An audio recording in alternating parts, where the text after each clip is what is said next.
We will together enhance linkages between universities, labs, and startup ecosystems. We will further deepen our cooperation in the Arctic and polar research and ensure new opportunities for skill development and talent mobility between India and Nordic countries. Friends, today we all shared our views on global issues. In these times of global tensions and conflict, India and Nordic countries will together continue to focus on a rules-based global order.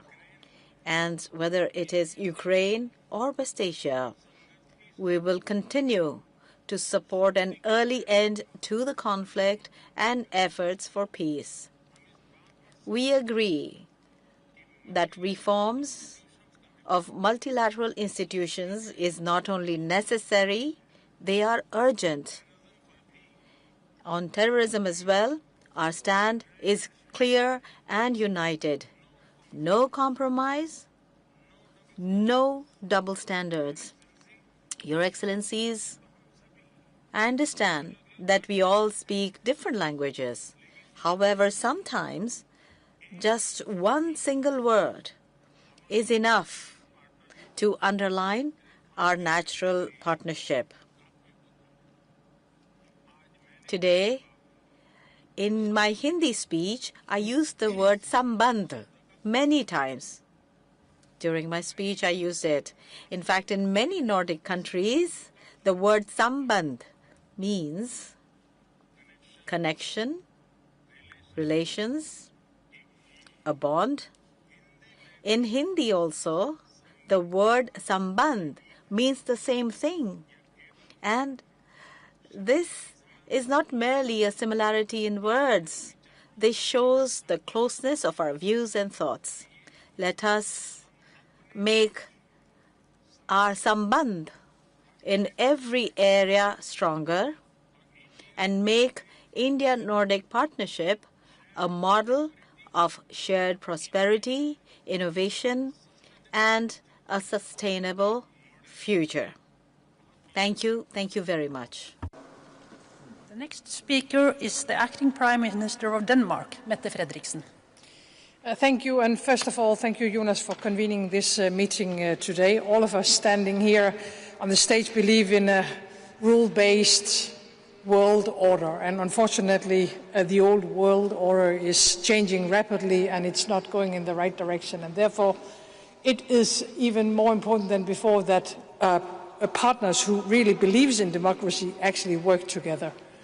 And this is exactly what we have been doing today. It has been 4 years since we had our last India-Nordic summit in Copenhagen. We had a lot to talk about 4 years ago, and we have even more to talk about today. There is this idea growing right now that the middle powers in the world should act together, stick together, work together. We cannot say that India is a middle power. You are one of the biggest powers. It's not very easy to say that the Nordic countries are a middle power because we are too small to be a middle power. But when we are united, the Nordic countries, then we are a middle power. And working together with one of the greatest powers on these very clear ideas and values, I think we can bring stability, prosperity, and unity into a world that is changing rapidly and unfortunately not in the right direction.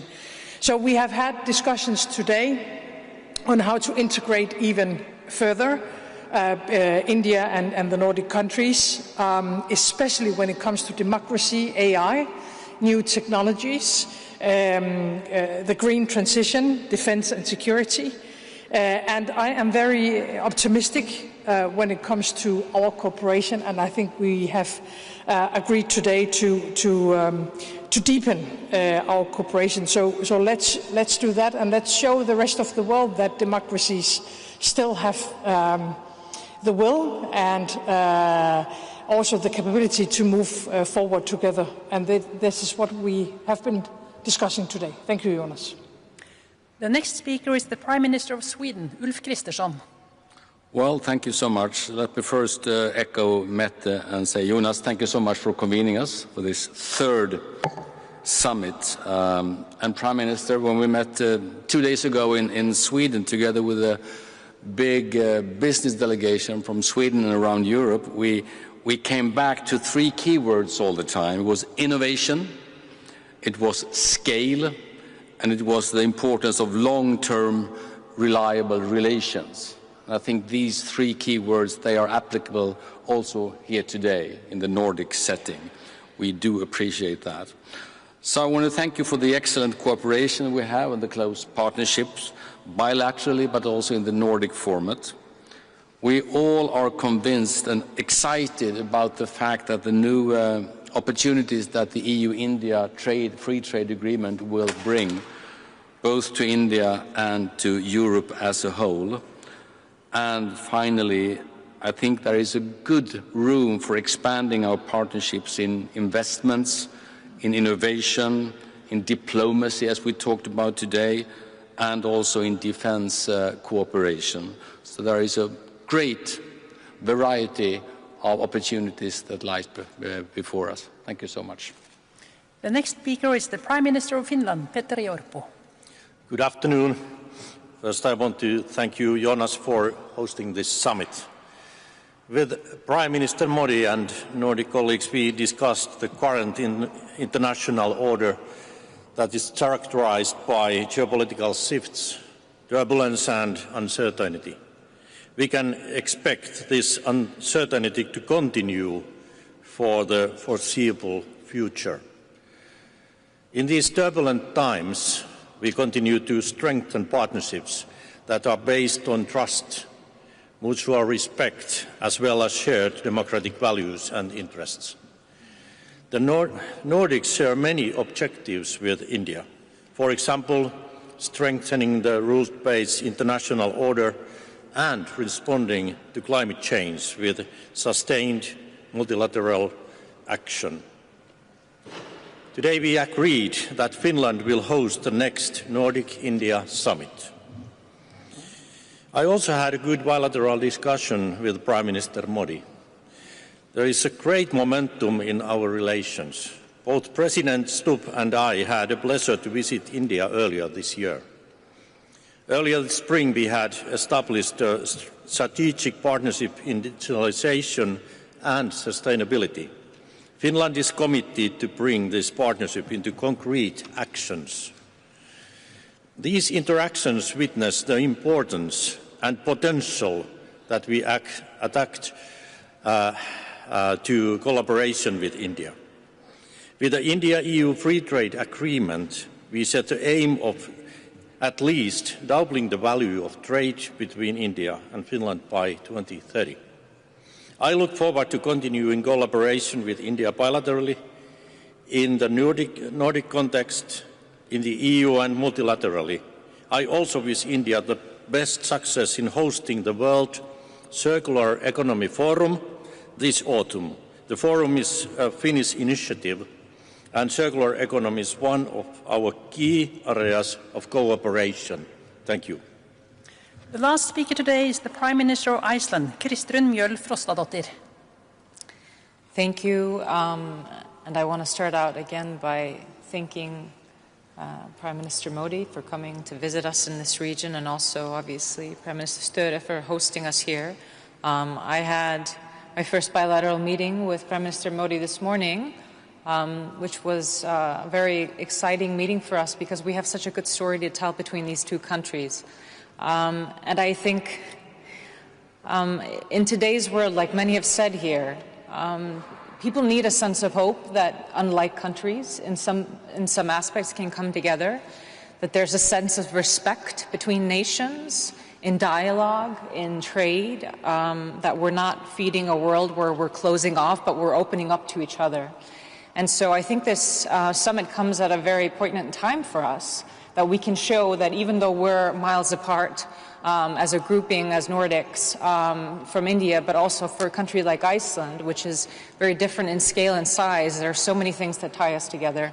Obviously, on our end, like Prime Minister Modi mentioned, our expertise when it comes to geothermal energy and renewables is something that we are very happy to share, and we know that we are getting things in return. We've seen through the free trade agreements, like Prime Minister Modi addressed, an increase in investment coming from Iceland into India. So there's so many things that we can do together. And I just have to address, I love that word samband. I'm not going to go into depths into other languages here, but this is a purely Icelandic word. You must hear this. This is such a purely Icelandic word, and people will be very devoted to this language, Prime Minister Modi, because this is what people need. They need more samband today. I also want to address, just generally, the tone that's coming out of this meeting, which is very important. We are obviously leaders in our part of the world as a Nordic group, but having the biggest democracy in the world, the leader of the biggest democracy, address things like climate change and seeing it as something that we need to address for progress, not something that holds us back, is such an important message coming from a leader at this scale today. I think a lot of people are afraid by what we need to do, and here we're harnessing hope, and this is a message that needs to be heard.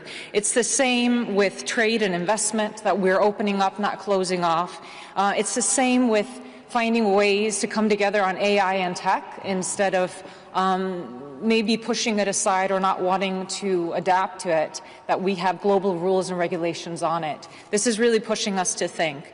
And obviously also towards the end, how we talk about multilateralism. Excellent speaking points on the fact that the UN and these big institutions, they're in a way operating on a 20th century model. That's maybe why people are losing trust in them, but that doesn't mean we should put it aside. We need to revamp them. And so these are all hopeful messages that I take out of this meeting, and I look forward to further cooperation. Thank you. Thank you. And this concludes this press meeting. Thank you.